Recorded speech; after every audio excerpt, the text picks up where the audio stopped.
I think if I stand here, my head won't be cut off. Want me to stand up? No, you stay where you are. Okay. I think I'm in the frame. I can see. Okay. Can you see, Uda? Am I Your good? head is cut off. Okay, my head is cut off? Yes, Stand How down about now? here. How's that? That's good. that's lovely. Okay, great. Well, Like a real welcome. I think I'll take this off for a minute. Take it off for the rest of the night. You're going to Okay. be back there. Well, welcome to our front porch, you guys. This is a new series. And you know what? This is Larry's idea, so I'm gonna like blame him for this.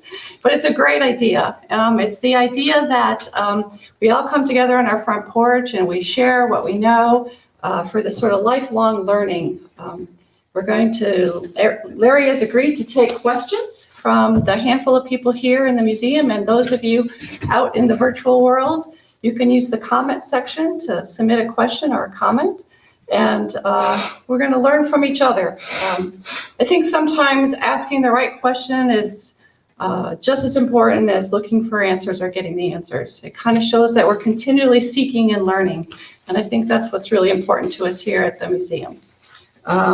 So we've kind of put this together with the history department at Western and the political science department. So Larry's been knocking on doors and got a really stellar lineup of area experts who will be joining us on our front porch the first and third Wednesdays of the month through the end of the year and for a few months into next.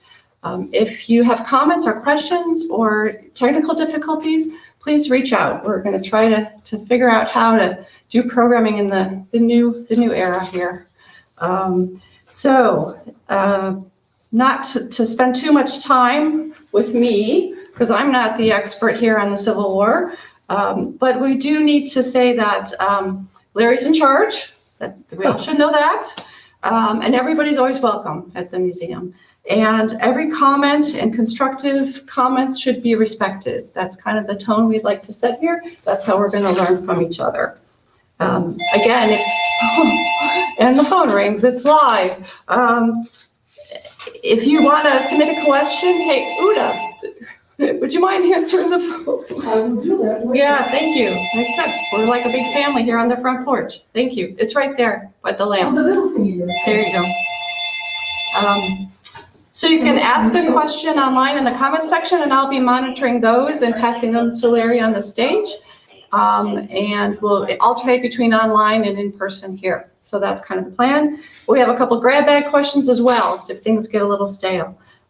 Larry's agreed to be here till 8:30, so we'll see what we come up with and how far we go, right? I'm ready. All right, are you ready to go? And I am. All right, Larry, I'll turn over to you. Thank you. Hey, good evening. I am indeed Larry Balsamo, and I'm a retired faculty member at Western Illinois University, and I taught history for about 40 years. My specialties were the Civil War, Reconstruction era. I also taught a lot of history of the South, a lot of practical experience to some extent in the Civil Rights Movement. I'm very interested in Lincoln. Anything in that area you're interested in. Let me explain a little bit about what historians do before we go any further. We study the past, everybody knows that. But we also record the past, we judge the past, we interpret the past, and we use different kinds of sources. I personally, being traditional, rely much happier if I have a source in my hand, a letter, a copy of a speech, correspondence. But historians also use newspapers, and they use oral history interviews, and they use all kinds of statistics as well. Every historian interprets the past based on the information they get and their own ideas about what happens. So my background's important to what I believe about the Civil War. I grew up in a medium-sized college town in central Missouri. Very conservative town, an area called Little Dixie, because it was settled by lots of people from Kentucky and Tennessee. It was a segregated town. So I grew up in that kind of an environment. At the same time, I was allowed to go to some of the best classes ever taught on the history of the University of Illinois, University of Missouri, excuse me. It's even worse. And they turned me around some. They opened up the views I had lived with but didn't realize I had. In the same time, I was also influenced by the civil rights movement and by the anti-war movement. And so that affects the way I judge things. So what you're going to hear tonight when I answer questions or we discuss things are my opinions based upon the best information I have at the time. One other caution. People looking at the past tend to do it by judging the past through their own current times. Don't be present-minded. When we talk about an era of 150 years ago, try to keep in mind that they don't know what we know now. They had a different viewpoint. They had different horizons. They had different assumptions and different expectations. And it's something that everybody does. Who hasn't picked up a history book or seen a historical movie and said, why in the world did they do that? How stupid is that? Well, it wasn't stupid at the time. It maybe made perfectly good sense. Then again, maybe not. We have a right to judge. We have a right to opinion.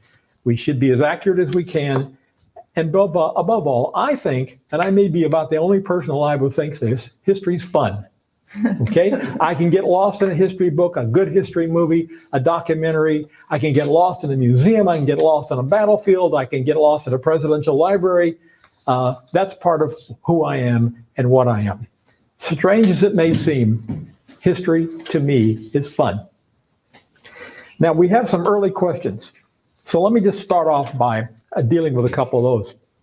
Here's one that is sort of current, and you hear commented all the time about it on the internet, which is both the bane and the savior of democracy. Did slavery cause a civil war? The answer is, in my opinion, yes, but maybe not quite in the way it sounds.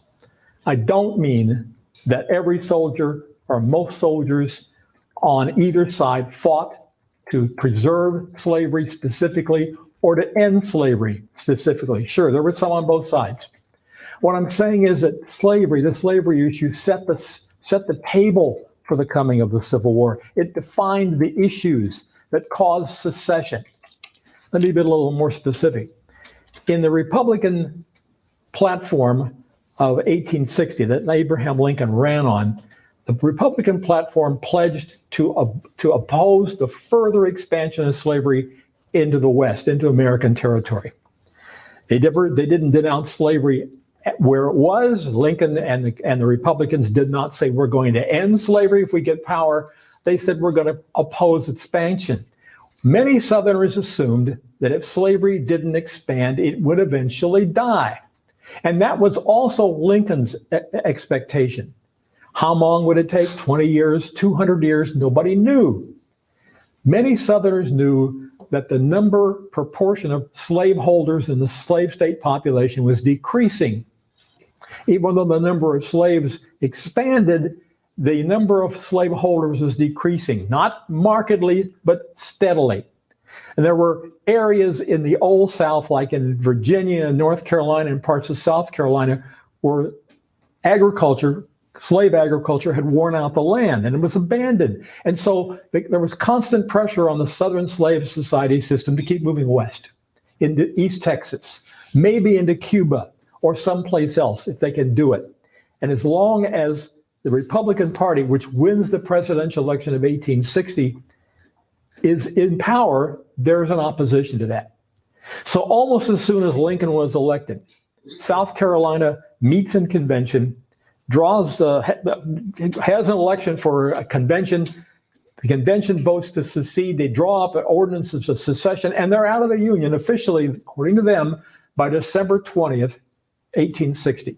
That is 6 weeks after the election. By February 1st of the next year, 6 other Southern states have gone out, all by the same process. Elections of delegates meet in convention, they discuss, they vote. The map that Sue is going to show you gives you an example of the influence of what is called staple crop agriculture, which means farming for profit, farming to produce something to make a lot of money, not to subsist on. In the Old South, the king of the crops was cotton. So maps that we have, and some of the people here in the audience have a little handout, show the extent of cotton plantations and planting in the South from about 1820 to about 1860. They also show the density of slave population. It's common. You have trouble? Yeah, of course. Want me to hold for a second? No. Okay. When we see the map, you're going to see the darkest red areas are the areas of the densest slave population, which was also the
was divided.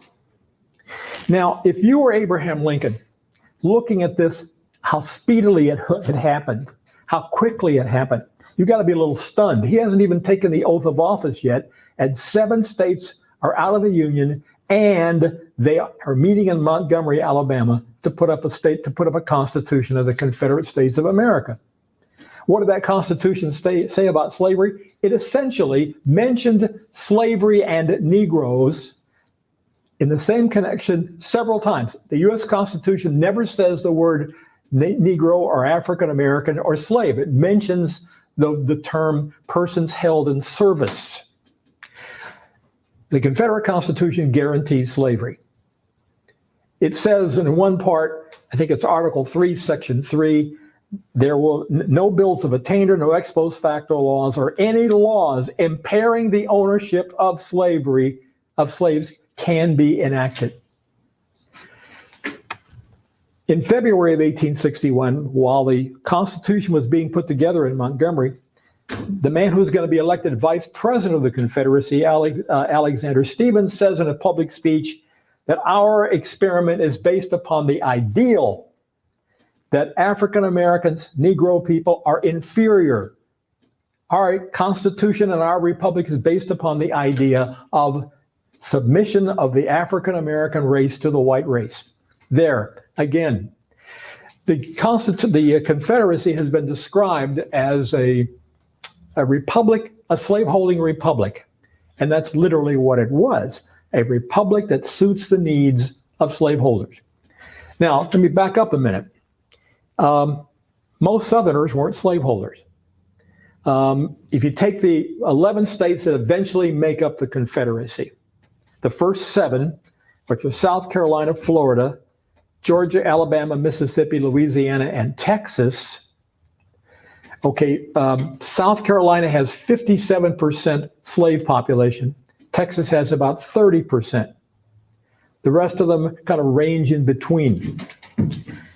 After the firing on Fort Sumter, 4 other southern states leave the Union: Virginia, North Carolina, Tennessee, and Arkansas, not in that order. Of that population, only about 39% individually own slaves. Or if you want to look at it another way, about 25% of the white families own slaves. So slaveholding was a minority institution. This does not mean that those who didn't own slavery in the Old South oppose slavery. Not at all. Maybe they're hoping someday they can get enough money to buy slaves and buy land and become a plantation owner. Or at the very least, they agree, in large part, that slavery is the best way to keep people of color down in the bottom of the social structure. And so while you may not own slaves, you may want to. And even if you don't want to, you agree the best place for African Americans is enslaved and an inferior position. So slavery, in my judgment, caused the Civil War. The Civil War, as we will see, I hope, and as many of you know, turned out to be something entirely different than what the original people who started the war thought. Lasted much longer, was much bloodier, unleashed all kinds of social changes nobody could foresee. So a second pre-question I have from an outside viewer is, why did the North win and the South lose? At first, that seems like a no-brainer question. Well, the North was much stronger than the South. Had more people. Yes, it did. The population of the United States of America, according to the census of 1860, was just about 31,500,000 people. That was an increase of 34.5% from 1850. But that population tells all kinds of different stories. About 65% of the population was in the Union States.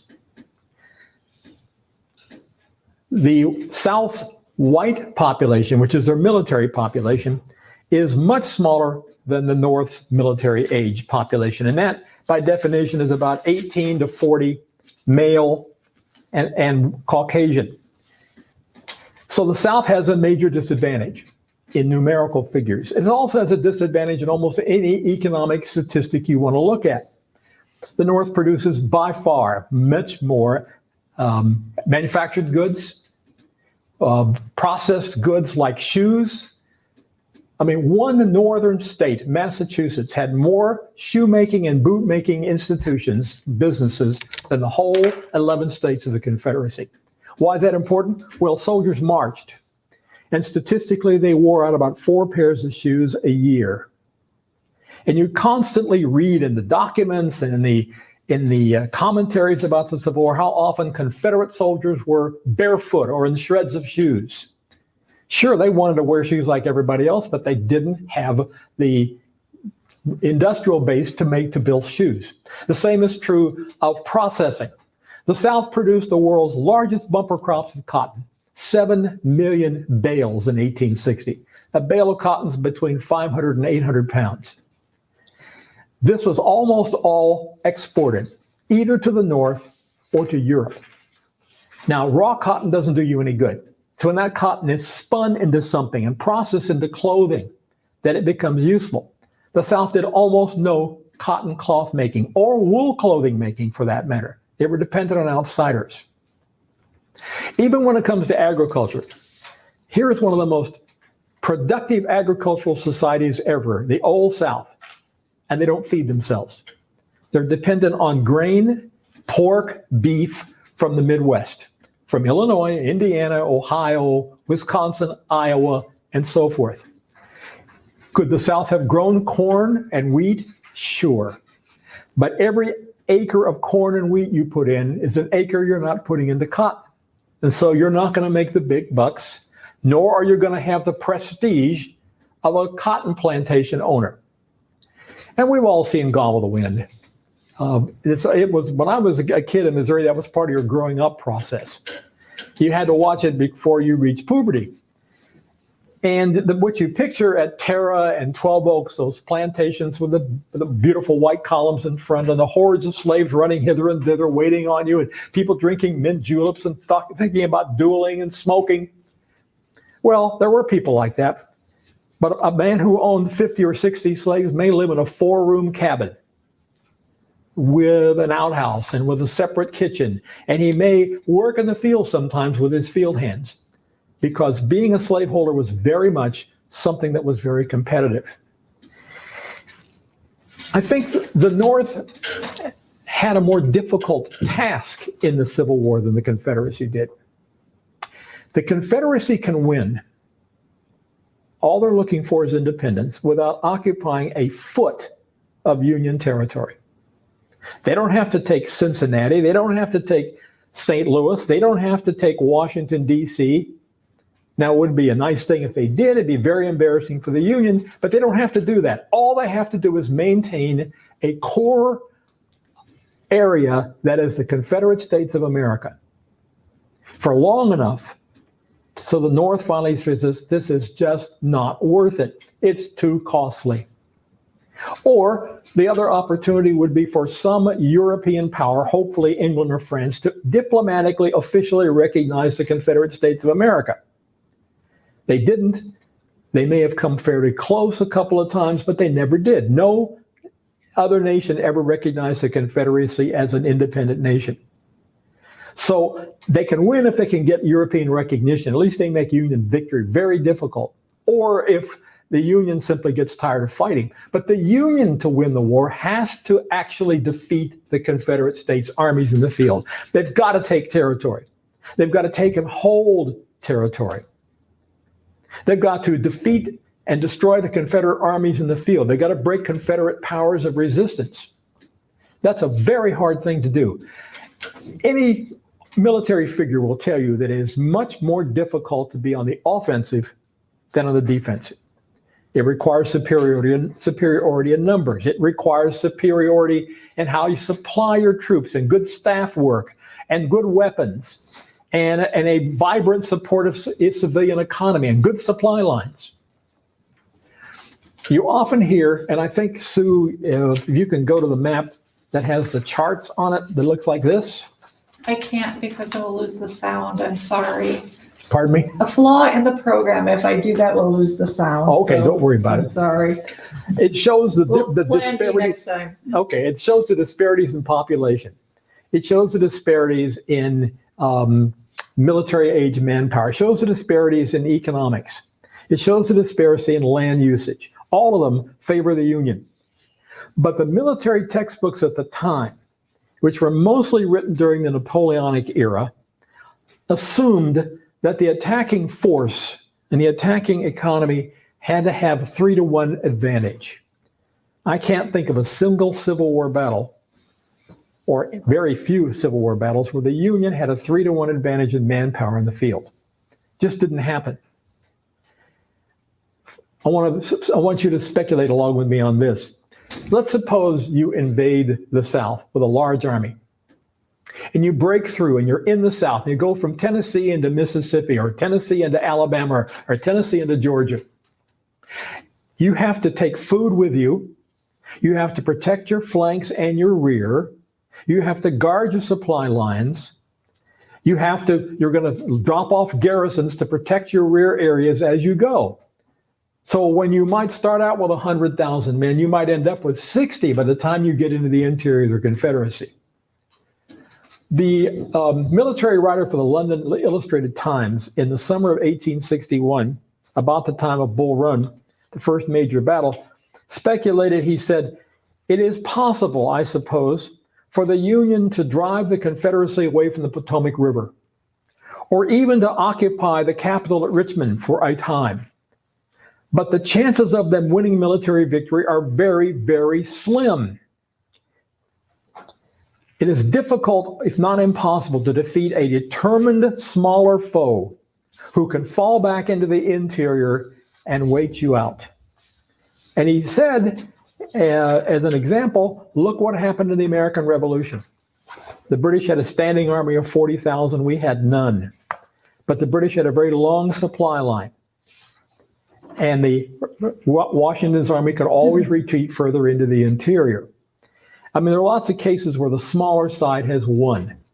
17th, 18th century, the Spanish owned most of what is called Holland now, and much smaller in resources. Holland gained its independence.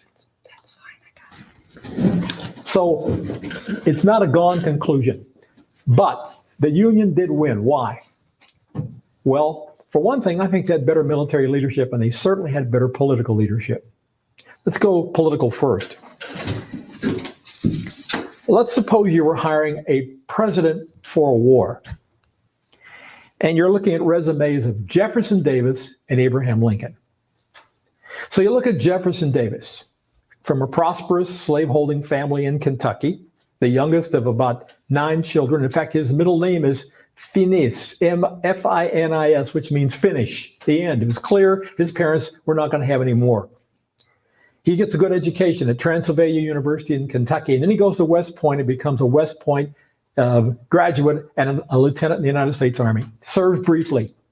Marries the daughter of a future president, Zachary Taylor, who's a senior colonel in the United States Army. She dies of a fever.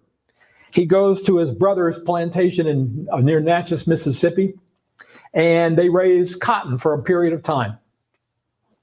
When the war with Mexico begins, Jefferson Davis volunteers his services as a volunteer officer, raises a regiment called the 1st Mississippi Rifles, and at the Battle of Buena Vista, heroically, his men make a great stand. That is his primary military experience. He's a hero. He then runs for Congress from Mississippi and wins. And then President Franklin Pierce picks him as his Secretary of War. That's practical experience, running the armed forces of the United States. And then after the Pierce presidency, he runs for the Senate and is a senator from Mississippi, where he is when Fort Sumter falls.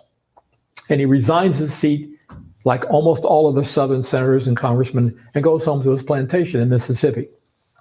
That's an impressive background. Military experience, military education, practical experience as a military administrator. Let's look at Lincoln. Almost no formal education. Family of no status in the community. No college education at all. Self-educated. Becomes a lawyer, a good lawyer, a practicing lawyer, has 8 years experience in the Illinois State Legislature, 1 term in Congress. No military experience, as part-time. He's had part-time as a volunteer captain in the war against the Black Hawk in the 1830s. He sees no combat. He even makes jokes about his experience. No administrative experience at all. President of the United States, a nation that's coming asunder.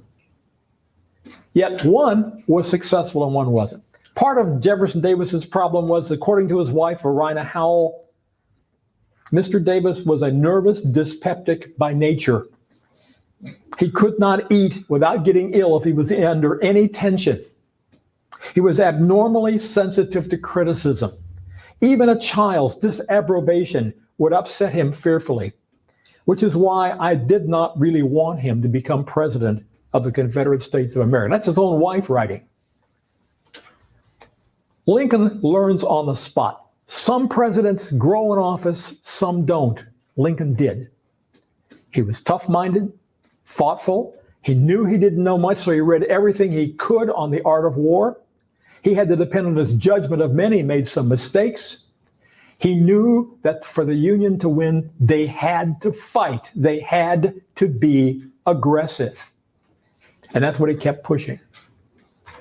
He successfully gets himself reelected president in wartime, which is very unusual. First time that's really happened in the United States. Second time is 1944, and Franklin Roosevelt wins his 4th term. He is a martyr.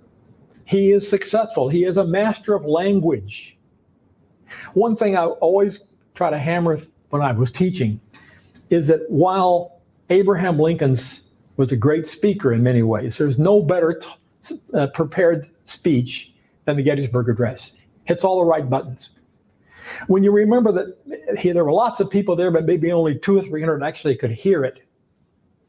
And then about the only other time we know as President Lincoln spoke in public was his first inaugural and his second inaugural address. Most of what we quote as Lincoln are written messages to Congress read by a clerk or part of the correspondence with his colleagues and sometimes his political opponents. He was a master of languages. He said what he intended to say, and he said it in the most expeditious way possible. Let me give you an example. This is the summer of 1862. July 22nd. Now, a couple of days earlier, editor Horace Greeley of the New York Tribune had written President Lincoln a public letter called The Prayers of 20 Million. In it, he pleaded for Lincoln to move against slavery, criticized him for not moving against slavery. Lincoln responds. It was on the front page of the New York Tribune on the 22nd of July. I want you to mark that date, 22nd of July, 1862. I'm going to quote just a piece of it. Quote, "If there be those who would not save the Union unless they could at the same time save slavery, I do not agree with them. If there be those who would not save the Union unless they could at the same time end slavery, I do not agree with them." I do what I do about slavery and the colored race, I do because it helps to save the Union. What I forbear because I believe it helps to save the Union. He closes by saying, essentially, I have stated my purposes according to my view of official duty, and I intend no modification of my often expressed personal wish that all men everywhere could be free, end quote. Now we know, as nobody else but Lincoln knew, that he's already working on the Emancipation Proclamation. He's got a stand-up desk at the War Department, which is just across the street from the White House, and he goes over there to read telegrams from what's going on at the front. He stands and he doodles, and at the end of the day, he puts the lid down on that desk and puts some notes inside. Later in that month of July, he lets on to a couple of his cabinet members that he's thinking about a proclamation to start making war against slavery, the Emancipation Proclamation. They urge him to wait for a military victory. On the 17th of September, 1862, at the Battle of Antietam, which is not really a victory, but the Confederates retreat, 5 days later, Lincoln issues the Emancipation Proclamation, September 22nd, 1862, saying that on the first day of January next year, that is 100 days ahead, all slaves within states or designated parts of any state which are then out of the Union will be henceforth and forever free. Now, that doesn't free a single slave. He frees the slaves where he has no authority. He can't get at them. It's a declaration of intent. It is one of the most radical documents of 19th century American history. Why do I say that? Would you believe Karl Marx? Karl Marx was an editor, Die Presse, in Europe. And in October of 1862, he writes, and this has been translated, he said, and I'm paraphrasing here, Lincoln's recent pronouncement is an important document judged solely on the response from the South about what it is. He said, it reads like one lawyer putting a proposition to another. One has described the Emancipation Proclamation, the preliminary one, as reading like a bill of lading. But he says, that is Lincoln's style. That is the nature of bourgeois democracy. It is the most important document in American history since the Declaration of Independence. Now, in January, Lincoln sets aside, he says, okay, almost all the states of the Confederacy, except Tennessee, where the Union has gained military control, except the area around New Orleans, where the Union has gained military control, except parts of Virginia, any slave in those areas that is not designated as off limits are free. And as Union forces advanced into the South, they took the proclamation with them.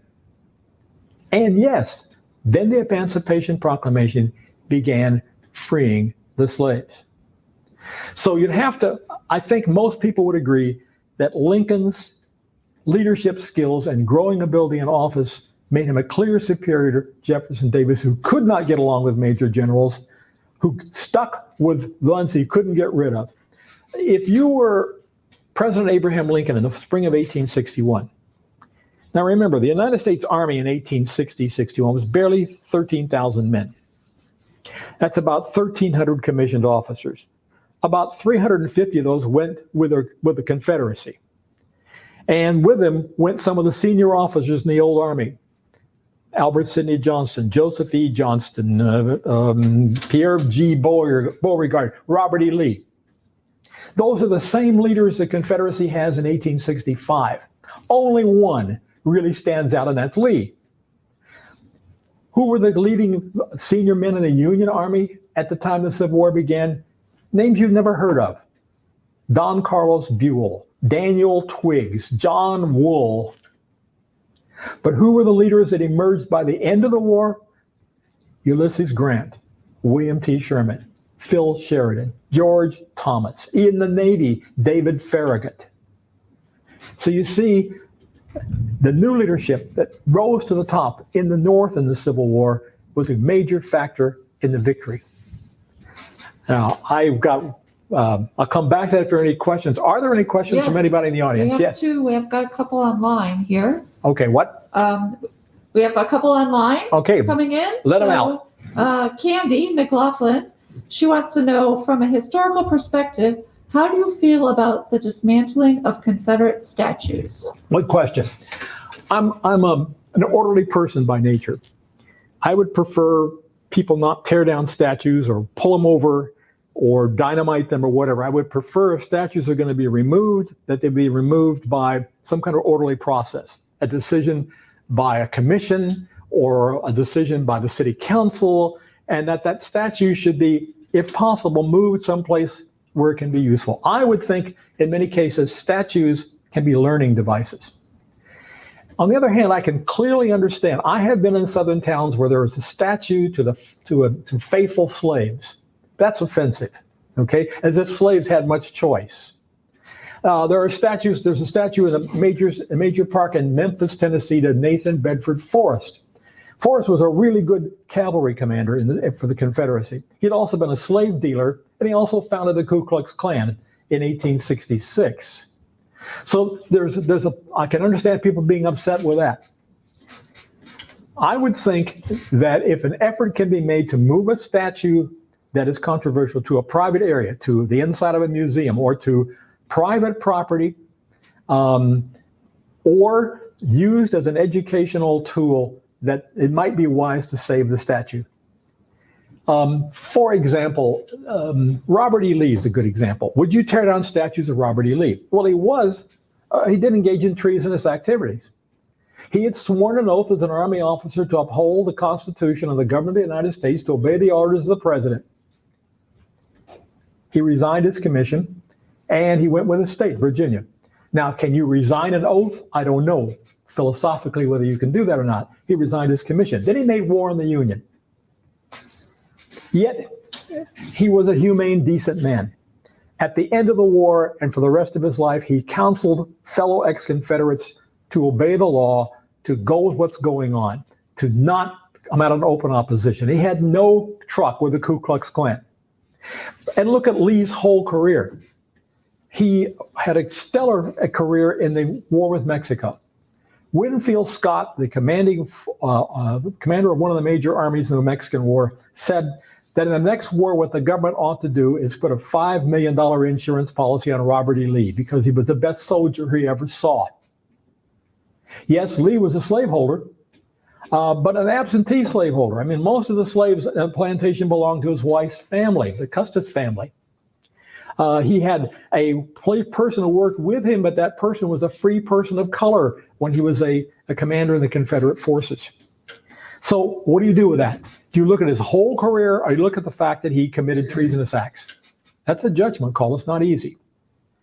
I have also found it interesting that some of the major forts, army installations in the South, are named after Southern generals who you can't figure out why they're named. They were unsuccessful.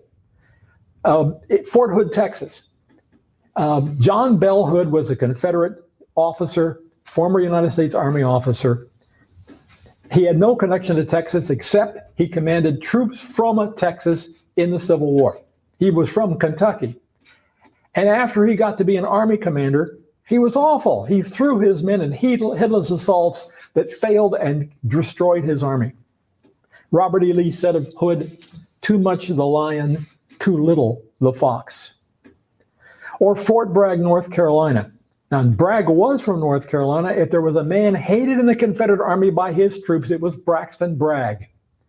He was surly, difficult to get along with, harsh in his punishments, and when the chips were down, he failed. Yet he was a favorite of Jefferson Davis. Why not name forts in the South after Winfield Scott? Winfield Scott, a Virginian, had a noble record in the American military. Or Zachary Taylor, who was the victor in the Mexican War, who became president, and is from Mississippi and Louisiana and Kentucky. Why not name a fort after Alvin York, the most highly decorated soldier in World War I from Virginia. Why not name a fort in South Carolina after Francis Marion, the Swamp Fox from the Revolutionary War? There are other possibilities. So in a sense, I can understand why you'd want to tear statues down. But I would prefer it be done in an orderly way, and I'd prefer if we could learn from the mistakes of the past. Maybe it'll help us from making mistakes again. And if the statue can be a learning tool, maybe we ought to try it. Another question, Sue? Anybody in the audience here? If not, I got other ones online. Anybody present? Okay. All right. Let's see. Jeff Hickens, your friend, he asks, was there Confederate sympathies in Western Illinois? More likely in Southern Illinois, Little Egypt. You should understand that a good chunk of Southern Illinois and Indiana and Southern Ohio was populated by white Southerners who migrated to that area in the 1820s and 30s and 40s. Some of them fleeing slavery, not fleeing slavery because they oppose it, but because they think the slaveholders monopolized the opportunity. Yes, I'm sure there were people in West Central Illinois who were opposed to Lincoln, opposed to Lincoln's administration, which doesn't necessarily make them pro-Confederate. But I'm sure there were people in this area who opposed the Emancipation Proclamation, who would have been okay with a Confederate military victory, even with the Confederacy going its separate way. But I don't think it was anything organized. Now, let me suggest a source for you. There are lots of good books about the Civil War, fiction and nonfiction. And a lot of the nonfiction books are written at the time of the war. There are letters from soldiers at the front, memoirs, so forth. One of the best ones is called This Infernal War. And it's edited by my good friend Tim Roberts in the history department here, published in 2018. And it's the Standard family, William and Jane Standard, and they are from Canton. And they both opposed the Lincoln administration, and yet William Standard served 4 years in the war. He never gave up his connection to the Democratic Party. He never entirely got over his opposition to Lincoln and his policies, but he served faithfully in the war. And the letters to and from he and his wife give real insight into what life was like at the home front in Canton. She had to manage the farm and the children, and he serving all over Tennessee and Mississippi for 4 years of war. So take a look out for that book. Another one is called All for the Union by Elijah Hunt Rhodes, who was a Rhode Island private who served the whole war in the Army of the Potomac, who at the end of the war had risen to the rank of colonel. And while I'm at it, if you really want to see a video documentary about the Civil War, there is nothing, I repeat, nothing better than Ken Burns' series on the Civil War. It came out about 30 years ago. It's 9 episodes, 9 chapters, about 11 and a half, 12 hours. He uses virtually every visual image we can find about the Civil War. He reads from the diaries, the manuscripts, the memoirs, the letters of people at the time, and he uses different actors' voices. And that's, to me, always been the most intriguing thing. Whenever that comes on, I own it. But whenever it comes on, a repeat or something like that, I always sit and watch it like I've never seen it before. So there's no better TV documentary than Ken Burns' Civil War. He's done some great stuff on jazz, on country music, on the West, on World War II, on Thomas Jefferson. He's a national jewel. I had an earlier question from a friend over in Monmouth who asked me, let's see if I can find it. Here it is. Got it. If not, I can read it. Read away. Got it. Got it? Yeah. He said, I'm just going to paraphrase here. He'd read an article in the New York Times a little while ago saying that the 13th and 14th and 15th Amendments had altered and challenged the current view of some Supreme Court justices called originalism. That is, you interpret the Constitution as the Founding Fathers meant it when they wrote it. The late Justice Scalia did that, and current Justice Clarence Thomas and others believe the same thing. Well, the 13th and 14th and 15th Amendments changed the playing field. First of all, the Constitution has been amended 27 times. Now, the first 10 are the Bill of Rights. Everybody knows them. And they joined the Constitution in 1791.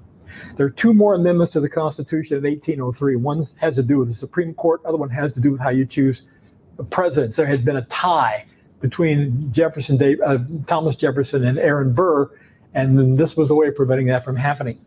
The Constitution is not touched again until the end of the Civil War. Between 1865 and 1869, it's amended 3 times, 13th, 14th, and 15th Amendments. And as near as I can tell, this is the first time the Constitution has been amended to meet the needs of a specific group of people, African Americans. 13th Amendment ends slavery, ratified in December of 1865. That's what the movie Lincoln is all about, which is, in my mind, the best movie about the Civil War era, the Steven Spielberg movie. The 14th Amendment makes citizens of African Americans, the ex-slaves, and gives them protection from interference.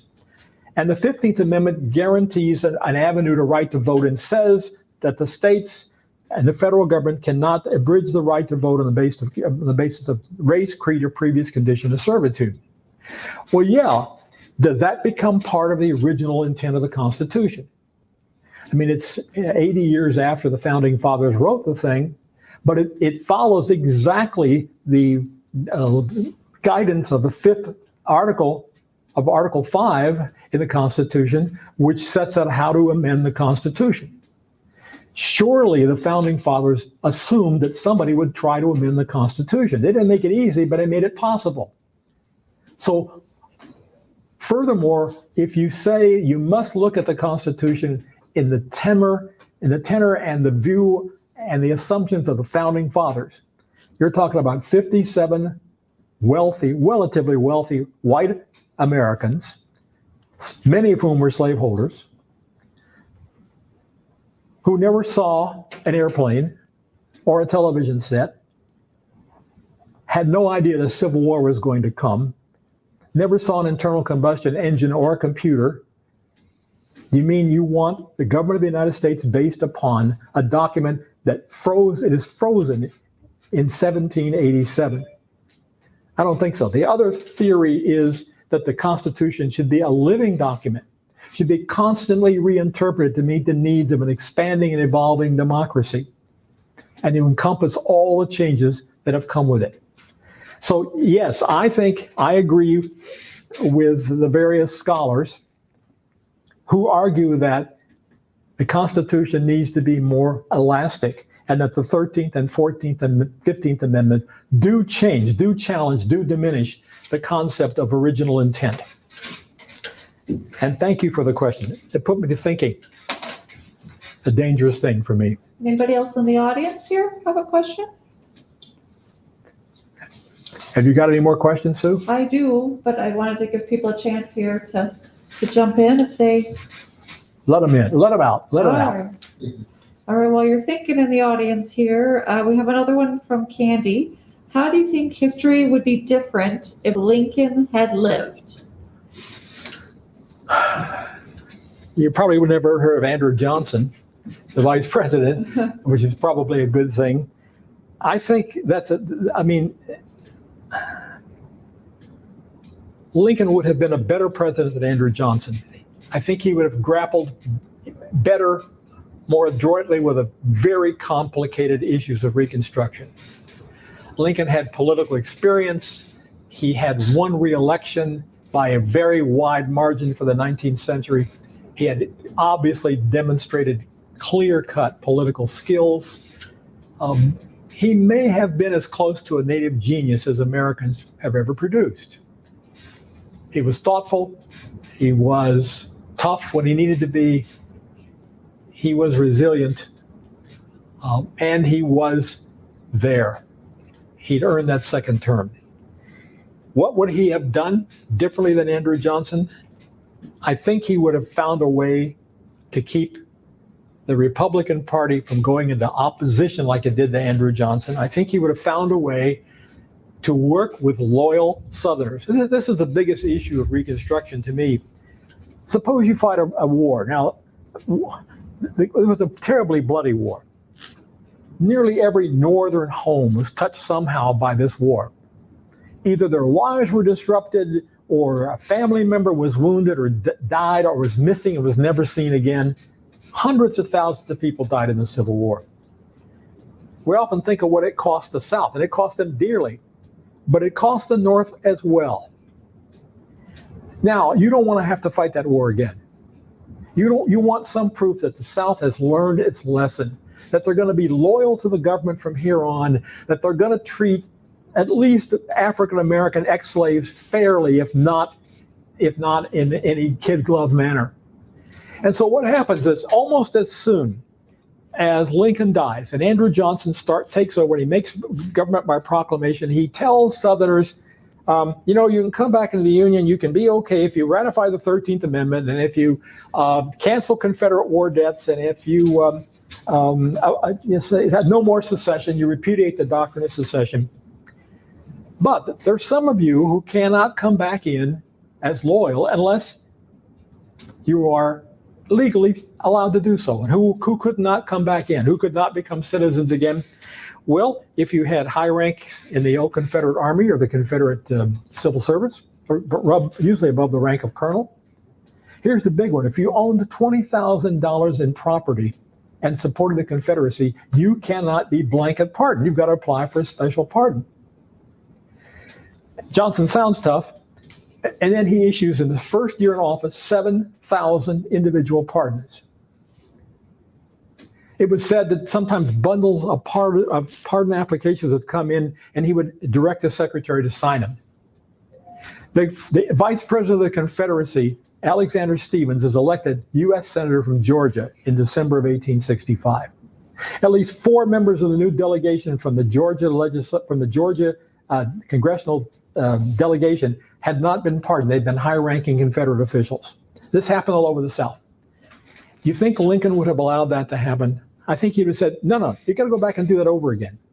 This isn't right. This is going to cause all kinds of trouble. You're not showing that you've learned your lesson. Now, I'll be patient, and I'm not demanding that African-American ex-slaves all vote at the same time. In fact, in 1864, he writes a Unionist friend in New Orleans, suggesting, as New Orleans and Louisiana comes up with a new constitution, he says, maybe you ought to consider allowing some of the Negroes in to the right to vote. As, for example, the very intelligent or those who have served gallantly in our ranks. And 180,000 African Americans served in the Union Army during the Civil War. They suffered 37,000 casualties. So Lincoln's opened the door to black suffrage. Now let's suppose that you're a Northern Republican, or maybe the father of a family of 4 and one of your sons has died in the Civil War at Gettysburg, say, fighting for the Union. You're glad the war's over. Your family's back together. There's some prosperity. But you don't want to do it again. So who are you going to look for in the South that you know is almost certainly loyal? Ex-slaves. So give them some authority. Let them travel freely. Let them work where they want to work. Let them vote. Let them testify in court. Let them have access to public education. The white South at the end of the Civil War did none of that, and Andrew Johnson didn't keep him from doing it. He gets impeached, comes within 1 vote of being found guilty. If I had been a U.S. Senator in that vote, I would have voted to find him guilty. Thank you, Kendi, for the questions. All right, is it time for speed round? Yep. Okay, grab bag question. While I'm doing that, Tom, in response to your question or answer about originalism, Yep. it's a great answer. Appreciate your insights. I agree with your perspective.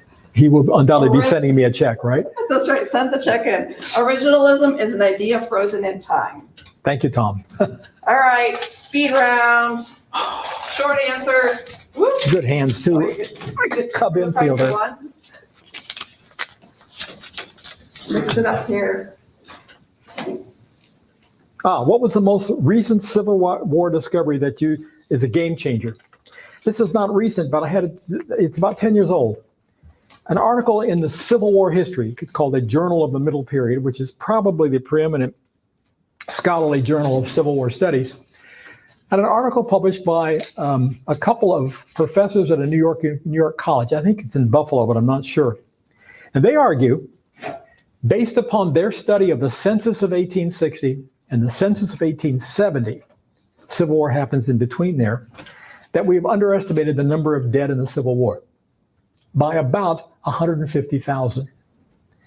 And I was taught, and I taught for years, that the total number of dead in the Civil War was about 635,000. That's bad.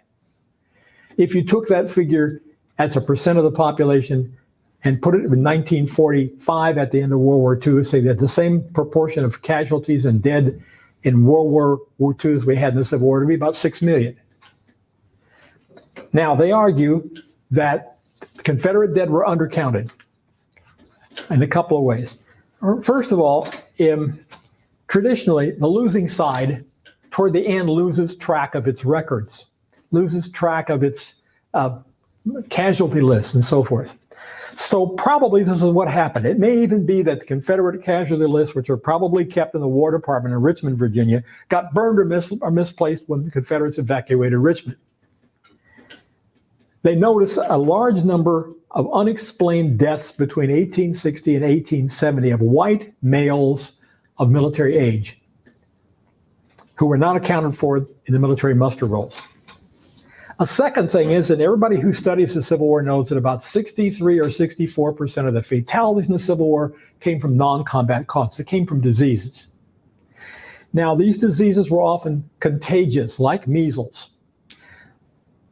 Oddly enough, people from urban areas had, in the armies, both armies, had lower elements of disease, were healthier than people from rural areas because they had been exposed and developed a kind of, I hate to use the terms, herd immunity, okay?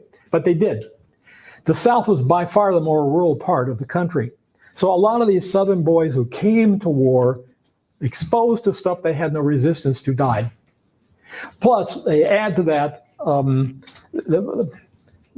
the idea of camping and where you put latrines and how you preserve food was primitive at best in the 1860s. And so you had food that was spoiled, impure. The diet was monotonous. Civil War soldiers got beans, salt beef, salt pork, hardtack, which is a hard, really hard biscuit cracker. And once in a while, they got rice and sometimes canned vegetables. It's not a particularly nutritious diet. And if they laid around in camp long enough, and every war you wait and wait and wait, and you have moments of absolute terror when you fight, and you wait and wait and wait again, they caught things. Dysentery, the measles, mumps, all kinds of influenza, and it killed them. It turns out, statistically, that soldiers in combat or on the march were healthier than soldiers in the campgrounds, which I've always found kind of amazing. So that's what I discovered. Okay, top 3 dates or events you should know about in the Civil War that will help you in Trivial Pursuit. Or bar arguments, I guess, is the same thing. All right, I would say perhaps the most important battle in the Civil War that affected the outcome more than anything else are 2 battles 10 days apart. The capture of Fort Henry, the capture of Fort Donelson by Ulysses Grant's army in February of 1862. Because once they took those 2 forts, they gained virtually complete control of the Cumberland and Tennessee rivers, which meant the Union now controlled almost all the state of Tennessee into northern Alabama. It upset the balance of warfare west of the Appalachian Mountains and east of the Mississippi, which is where I think the Civil War was won and lost. So I would focus on that. And by the way, Fort Donelson is by far the easiest to understand Civil War battlefield site I've been to. I find Gettysburg cluttered with monuments. I find Antietam easy to see because it's not cluttered into a relatively small piece of ground. One of the things that this makes this war different is the battlefields were bigger than previous wars because the weapons fired by soldiers had longer range. A rifled musket, which was common in the Civil War in both armies by the second year of the war, could shoot about 2.5 or 3 times further than smoothbore muskets, which had been in use for several hundred years. They also fired a soft lead bullet, which shattered when it hit you and often did not leave an exit wound. And military technology at the time could not extract that kind of bullet if it hit you in the torso. If it mangled your arm, they could cut your arm or leg off, and you might have a reasonable chance of succeeding, but they couldn't deal with shock. They couldn't deal with blood loss. They couldn't deal with infection. They couldn't deal with peritonitis. So that kind of weapon was a killer, and it expanded the battlefield killing zone probably 2 or 3 times. The one saving grace was that these were cumbersome to load. You maybe get off 2 shots a minute, and invariably Civil War soldiers shot high. That is, the rifle bucked up when you fired it instead of shooting low. I had an opportunity to fire a Springfield rifle musket one time at West Point when I was there for an institute to give you earplugs, be fired, and I thought my shoulder had broken. And a big cloud of black smoke descended on me because it's black powder they used. So the one saving grace is the weapons were accurate, but they were hard to aim, and they're cumbersome. You cannot load these lying down. You have to almost be on a knee. You have to put the butt of the rifle on the ground because you load it through the muzzle. And you have to cock the hammer, and you got to ram the bullet in. So that's the one saving grace. Now, the other 2 things I think you need to know about, I would pay attention, obviously, to the date of the Emancipation Proclamation, September 22nd, the first Emancipation Proclamation of 1862. To go back to the enormity of this, Lincoln was, I think, the 16th president. And he'd been preceded by some pretty stellar people.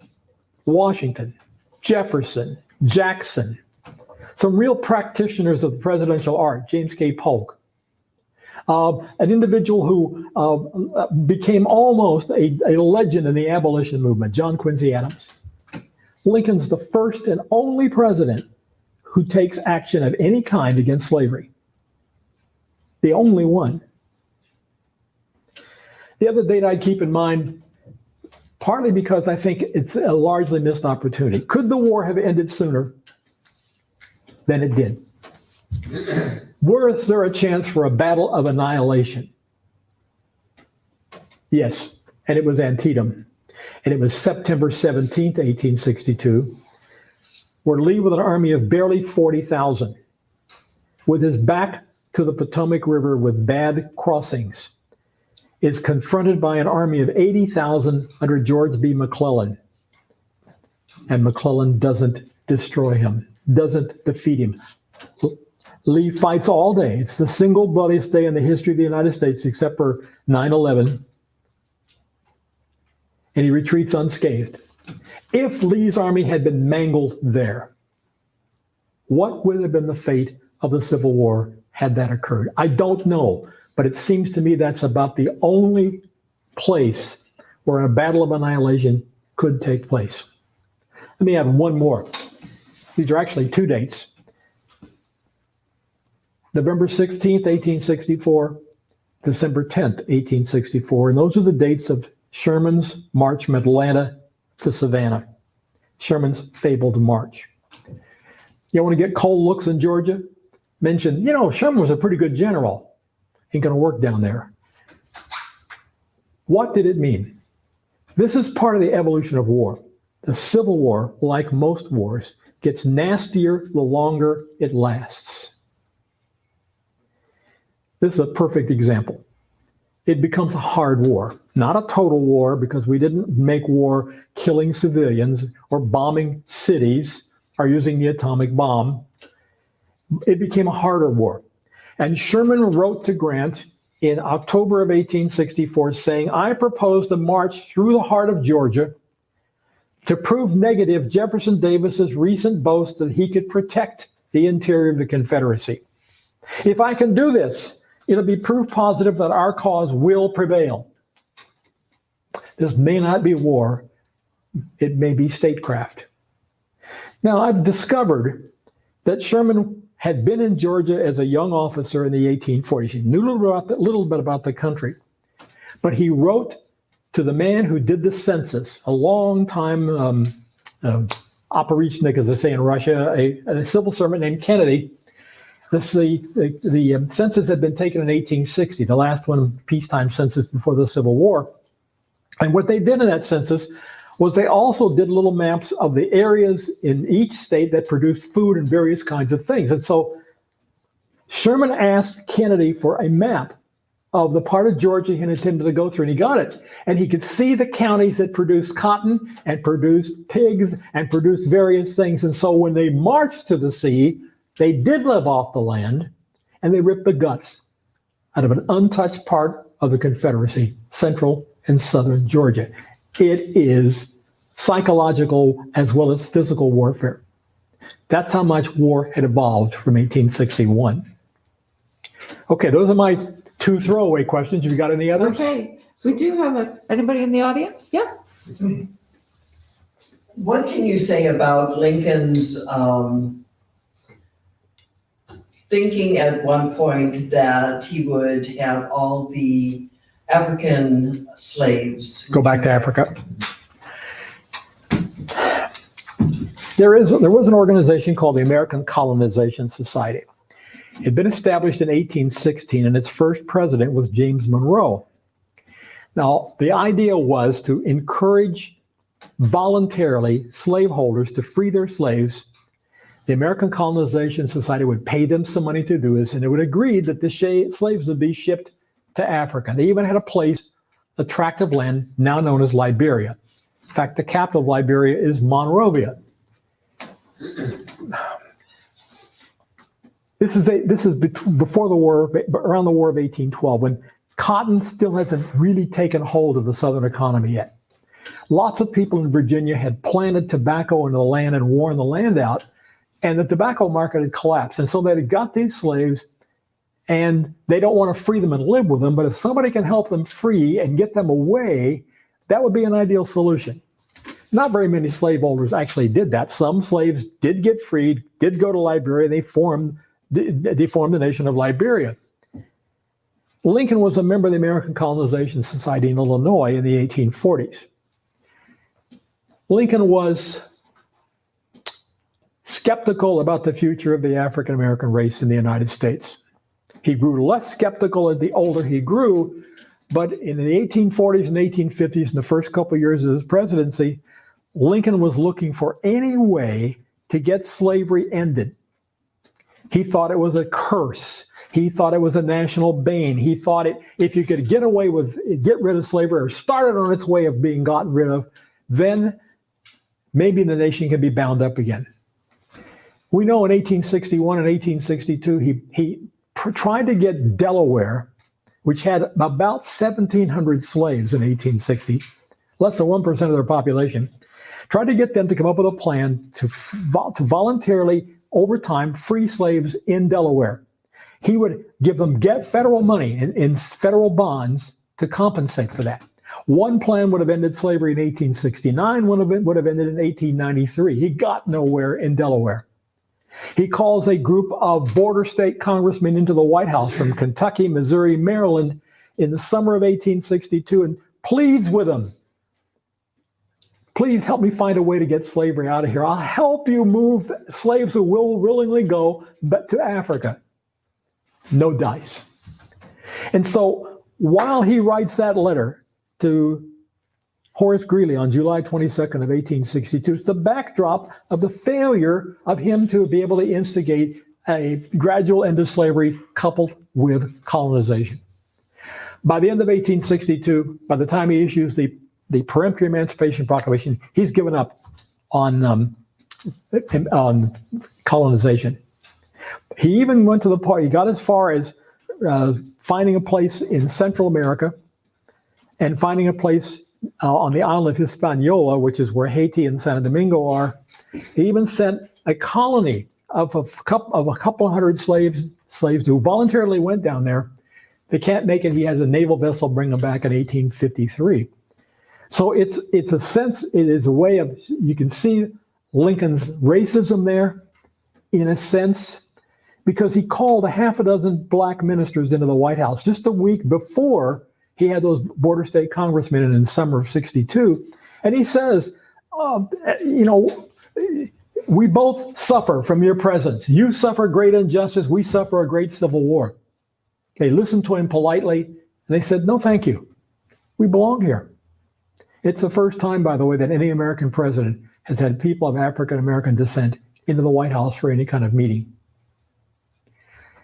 Was there a chance of colonization? No. There were 4 million slaves in 1860. There was no way you were going to ship slaves, even if they were voluntarily ready to go back to Liberia. No way at all. But it was a kind of way station for Lincoln between not knowing what to do and issuing the Emancipation Proclamation.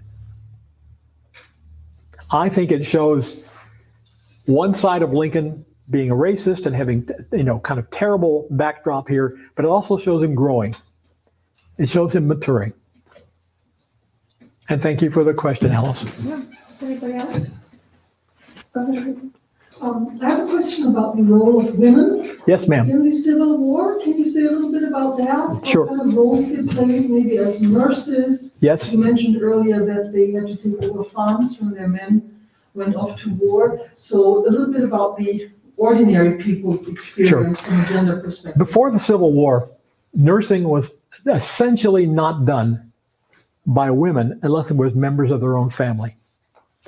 It would have been improper for women in that, I'm calling that the Victorian era, to see a man not related to them, half-clothed, sick, bleeding, whatever it might be. The Army had maybe about the worst system of medical care you could think of. Each regiment had a surgeon. They called him a surgeon. He was a doctor. But the status of medical knowledge in that period of time was not very high. And they were, frankly, could not handle the hundreds of thousands of wounded men that came before them after every battle, or the hundreds of thousands of sick men who went to the hospitals or to hospital tents or whatever it might be. But the name that sticks out at me is a woman named Mary Ellen Bickerdike. And she was from around here, called Mother Bickerdike. And she sort of led volunteer women nurses in the Western Theater of Operation. William T. Sherman, a hard-bitten man who was no crusader for women's rights, said, I'm in awe of her. She ranks me. She was that good at what she did. Clara Barton, the founder of the American Red Cross, organized the nursing corps with the reluctant help of the Surgeon General, Dr. Hammond, to regularize the role of women near battlefields and in nursing in hospitals. So by the end of the Civil War, nursing had pretty much become a woman's profession. At about the same time, teaching became a sort of a woman's profession, particularly in local elementary schools. Before that time, it was pretty unusual, except maybe in a few places in New England where public education really started, to find women teaching people outside their family. And yes, of course, with the men gone, women have to till the fields. They have to man the wheelbarrows and stuff like that. They have to keep the family growing. In the southern area, you're dealing with even stronger changes, because you had an aristocracy of women in the Old South. And I give you Mary Boykin Chestnut, the Mary Chestnut's diary. Her husband was an aide to Jefferson Davis, had been a United States senator from South Carolina, James Chestnut, who, by the way, when South Carolina seceded, he said he could drink all the blood spilled in the Civil War with a thimble. How's that for prognostication? She was well born. The family owned hundreds of slaves. Her diary is full of all kinds of stuff, gossip in Richmond, and she was a good friend of Verona Hall Davis and so forth. She's probably the most quoted woman in the Civil War era.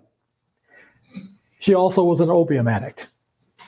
Many people took opium, it wasn't against the law, to kind of blend out high spots and low spots and to take care of your nerves. But there, Phoebe Cates Pember pretty much ran the biggest hospital in Richmond, Virginia after 1863. Again, she was a married woman, husband in the military, well-born. She also happened to be Jewish, which is very interesting and sort of unusual in the Old South. Then there are the women's rights movement. Okay, the first official American women's rights organization was at Seneca Falls, New York in 1848, as everybody knows. And one of the things they were looking into pushing hardest was the right to vote. And they were in coalition with the so-called radical Republicans or the advanced Republicans up until the 14th Amendment, when the 14th Amendment talked about male citizenship. They broke. Part of the movement stayed with the Republicans, part went the other way. So yeah, women undergo profound changes in the Civil War. Everybody did. You know, until the Civil War, the biggest, the closest, maybe the only connection the average American citizen had with the federal government was the post office. Post office delivered mail to you. The government really didn't levy any direct taxes before the Civil War. They got their money from tariffs, taxes on imports, and on land sales. And the government was very small scale before the Civil War. It didn't provide many services and it didn't ask much of its people. But during the Civil War, both sides, the Union and the Confederacy, levied all kinds of taxes on the people, direct taxes, income taxes, franchise taxes, luxury taxes. Both sides drafted men into the army. That's the first time in American history drafted men were brought into the army. The Confederates in 62, the Union in 63.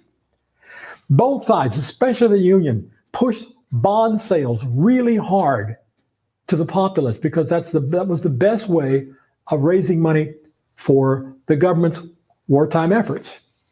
One bond matured in 4 years at 7%. Another one became in 8 years at 15%. And you got sold hard. If you were working in a factory and you go out with your paycheck, there's somebody from the Treasury Department trying to sell you bonds. So the government and the relationship to the government and the people changes drastically. It takes men from civilian life into the army. It taxes you where you live. It taxes you heavily. It propagandizes you. So yes, the status of women and the status of people in general, but particularly women, changed during the Civil War. I suspect it also certainly happened in World War II with Rosie the Riveter. Nick? Wars usually foster technological development. What developments in technology ensued from the Civil War? Okay. The Civil War is really the second war where railroads were used extensively. I believe there was a war in Italy between Austria and France in the 1850s where railroads were used to a little extent. But in the Civil War, railroads were crucial. In 1860, the United States had about 32,000 miles of railroads. 23,000 of that was in the Union States, pretty much of the same gauge. Confederates had a much less well-integrated railroad system, and they had different gauges, different track widths. The Union built 6,000 more miles of railroad during the Civil War. The Confederates, almost none. Troops were moved by rail, long distances. Supplies, ammunition, food were moved by rail. Now, you're not going to have railroads right into a battlefield. They're still going to have to be put on wagons and hauled to the front. And that's where you need mules and horses and oxen and things like that. Technology, another is ironclad ships of war. When in the spring of 1862, the Confederate captured Union ironclad gunboat, which they renamed the Virginia, clashes with the Monitor, the real name of the Virginia was, we call it the Merrimack, wham away at each other in Chesapeake Bay for the better part of a day without doing serious damage to either one. It changed the way naval technology worked. This is literally the end of the wooden sailing ships of war. Both sides, but the North, because it had the greater industrial capacity, built many more ships of ironclad than the Confederates did. Another technological invention was, of course, weaponry. Now, you're not going to be able to see this probably, Sue, on the camera very well. And we talked about this a little bit before. Before the Civil War, most men in the war fought with smooth bore muskets, single shot, and they fired a round ball.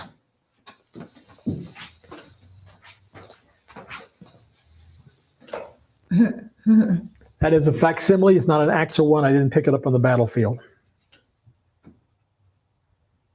Now that ball pushed with black could maybe hit something at 80 to 100 yards if there wasn't too much wind and if the target was standing still. This is the kind of warfare, hold on, that Napoleon fought with, we fought with in the war with Mexico, the War of 1812. In the 1850s, a French captain named developed what is called, universally in the United States, a mini ball, M-I-N-I-E. It is a soft lead cylindrical bullet with a hollow base at the back. Now, rifles, which is a shoulder-fired weapon with grooves and lands inside it, had been around for a long time. There were riflemen in Napoleon's army and in Frederick the Great's army. They had to stand aside. They were elite troops because you had to hammer the bullet into the rifle like this and stand there and fire it. With this, once you pour in the black powder, and the mini ball would have been in this cartridge, like this. You tore it up with your teeth, you pour the black powder in, you put this ball in, you cock the piece, you put the firing cap, which for all the world looks like the caps you used to have in cap pistols, except they're metal and not paper. You pull the trigger, it ignites, and gases come out, and this expands. The back of this bullet expands, and it adheres to the lands and grooves, and it comes out spinning 300, maybe 400 yards. It's accurate. You don't fire any faster. The loading procedures are just the same, but your accuracy is much greater, and so are the casualties that you cause. You might miss somebody at 150 yards and hit somebody just standing there at 200 yards. A staff officer, somebody tending a wagon, a medical officer, who knows? So the killing field vastly explodes and changes. So railroads, ironclad ships, shoulder-fired mini ball weapons, and one other. Until about 1860, almost all artillery pieces were smooth bore, no grooves inside it. West Point graduate who went into business in the 1850s developed rifled cannon. He developed a cannon barrel that's rifled inside, which meant that you could fire a cannon shell that comes out spinning just like a rifle bullet. Now, they were sometimes 10 pounds, what they were called, 10-pound Parrott rifles. Parrott was one of the big companies in New York that made these weapons. They were excellent for counter battery fire, for firing at the other guy's artillery. They, however, were fragile. Sometimes they breech exploded if they got too hot. They had to be constantly cleaned out because the more powder inside it, it gums up the spirals inside it, and it makes it less effective. So there was only about one rifled cannon for every 6 or 8 smoothbore cannon on both sides during the Civil War. Yeah, the Gatling gun was invented during the Civil War, but not really used. It's a primitive machine gun that you crank, and it's multiple barrels that rotate. It was fragile. It couldn't be hauled over rough country, and the War Department in the North thought it was too expensive, that they wasted too many bullets, so they did not encourage its use. But it was certainly used against the Western tribes in the 1860s and 70s. It was certainly used in the war with Spain in the 1890s. I think that's it. Well, the telegraph had been developed by the 1840s. It certainly improved communications between headquarters, but it was of no use on the battlefield. Battlefield communications from a brigade commander to another brigade commander, or from a commander to a division commander, was still by courier. Somebody has to run with a message, written or verbal, and give the message. And that is why Civil War battles almost always don't turn out the way they're planned. Battlefields were big. There was huge clouds of black smoke. There were horses winning and dying. There's thundering gunfire. There's cannons going off. There's people running hither and yon. It is, once a battle starts, a general in command has relatively little control over what happens. One other thing that evolved from the Civil War was the evolution of the mass production of fashions and uniforms. Very good. Very good, Charlene. I should have mentioned that. That's my wife. Thank you very much. The truth of the matter is that a typical Civil War soldier wore out 2 or 3 uniforms a year. They were almost invariably made of wool, mass produced. This is the first time you got the mass production of shoes. Most of the time, shoes were made by a shoemaker, without a cobbler, and they were custom made. I think this is the first time also that they began manufacturing shoes, left shoes and right shoes, as much as they possibly could. Yes, and there was even the mass production of canned vegetables. Companies like Stokely and Van Camp, canned asparagus, canned celery, canned broccoli, these canned corn, these kinds of things. He's not a cook. Sure, why not? No, not celery. Okay, you caught me. No celery. I don't know that anybody in the Civil War ever ate celery. All right. Any other questions? How's our time doing, Sue? We're about ready to wrap it up, I think. Okay. There's just one other comment, just for people's reference, of a local book on Carter will. Van Fleck. The best single book on the Civil War is James McPherson's Battle Cry of Freedom, which was written in 1988, and it's been revised a couple of times, but it is no peer. It talks particularly about the war years. It's really good on handling civilian politics. It is constantly being revamped. He's a longtime professor at Princeton. I also like the works of Bruce Catton, in particular the trilogy on the Army of the Potomac. Mr. Lincoln's Army, Glory Road, Stillness and Appomattox, which won a Pulitzer Prize. So there's lots of good things out there. Just Google. If you want to read about a specific battle, just Google. I'm very fond of Stephen Sears' works on Chancellorsville, the 7 Days, and Antietam. My favorite movie on the Civil War, 1 is Lincoln, and 2 is a real sleeper. It's called Ride with the Devil, and it's an Ang Lee director, and it's about guerrilla warfare in Missouri. It stars Tobey Maguire, who was, I believe, Spider-Man at one time, and of all people, the singer Jewel, whom I'd never heard of before. I grew up in that part of the country. It rings pretty clear to me. And it's really a good movie. What about 12 Days a Slave and About what? some of the other movies, 12 Days a Slave? Okay, I like Glory. I'm very taken with the acting in Glory. I really like Gettysburg, although I think it gives you a distorted picture of Gettysburg because it focuses pretty much on what the Confederates did. You see Meade, the commander of the Union Army, about 8 seconds. But I really like some of the portrayals in there. I'm a big fan of Tom Berenger's playing Longstreet, for example. I think that's a really good movie. One other one that stars Gary Cooper. Now I can't think of it. Friendly Persuasion. Cooper plays this as an Indiana Quaker who don't believe in violence. And a Confederate raiding party comes into his neighborhood during the Civil War. And it gives him a crisis of moral conscience. It's a beautifully made movie. Very well done. Anthony Perkins is in it, Dorothy McGuire, and folks like that. And I'm losing my voice. Should we close it up? Yeah. Okay. Okay, so Go ahead, you do it. I'm going to come down here because I just want to share some comments saying this was a terrific session. Larry's a jewel and one of the best Civil War historians. He makes history fun. So, Charlene's really. Thank you, Charlene. So it's true, history can be fun, and we're glad that you gathered on our front porch. So we're going to meet here again in 2 weeks, and our special guest will be Uta Chamberlain, who's joined us tonight. And tell me the name of your topic, if you can. So the title is. It's a German phrase, ein Reich, ein Volk, ein Führer. And so this was a very popular slogan by the Nazis, one Reich, one people, one leader. And so I'd like to focus on everyday life under the Nazis. How did ordinary people experience the Nazi period?